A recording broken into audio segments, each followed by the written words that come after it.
So first of all, thank you so much for inviting me to that. It's not trivial, and it's a real privilege, so thank you to all.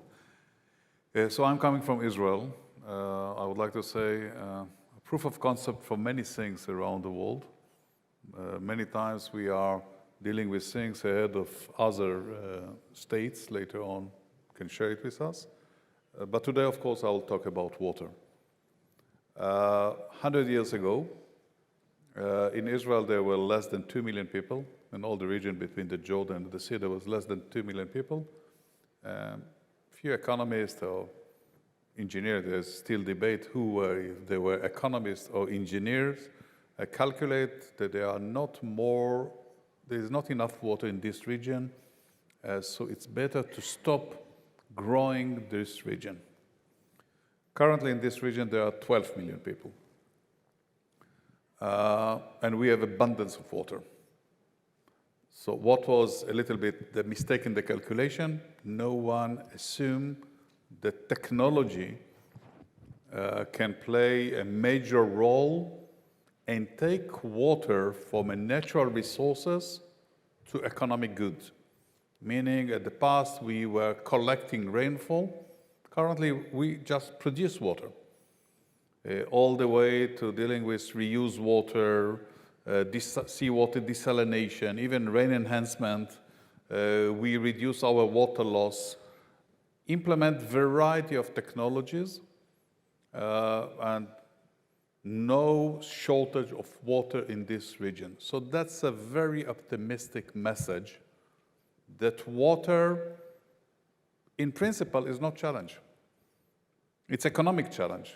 So again, when we are talking here about the climate change, okay, let's look what's happened in water and let's try to multiply it to other sectors. That's one message. The second message, it took us almost 100 years to come to this principle. 5 years ago, we came to a situation where Israel turned to be water-independent state. Too many years, too many mistakes. I assume that if we will do it again, it will take us 20 or 30 years. So we do a few things okay. A few things I assume that we tried to reinvent the wheel. We did almost everything by ourselves. I was the responsible for all the water in Israel. I was the executive chairman of a company that called Mekarot that supplied 80% of the water to Israel and dealing with 70% of the wastewater treatment to Israel. And then it was realized that, okay, while I was there in the public sector, I was realized that that's part of the story. And then in the last decade, I began. Again, I think that it's a question of humbleness a little bit, although maybe I don't reflect humbleness here, but that you do not know everything. And I think that Israel is very good in irrigation, in seawater desalination, but we have a lot to learn from our colleagues in Singapore about floating solar panels, about digital tools, about reused water. In a moment, I will make a global journey, and then I'll come back to Europe and to Athens. I think that we have a lot to learn from Australia about how to monitor the sewage system. Again, desalination. If I go to the US, a lot of experience on reused water, digital solution, issues like PFAS. PFAS is currently 1/3 of the groundwater in specific area are closed because people are concerned of PFAS. In the US, they are already deal with it ahead of anyone else around the world. And now, again, and I don't have enough time to talk about everything, but when I'm moving to Europe, beginning from North Europe, I think that they are very good in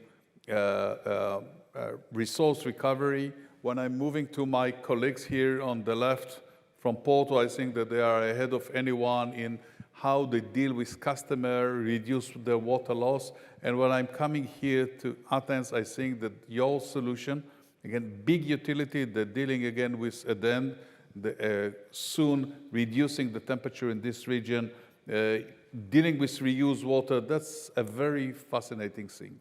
So my message is, yes, water is a solvable issue.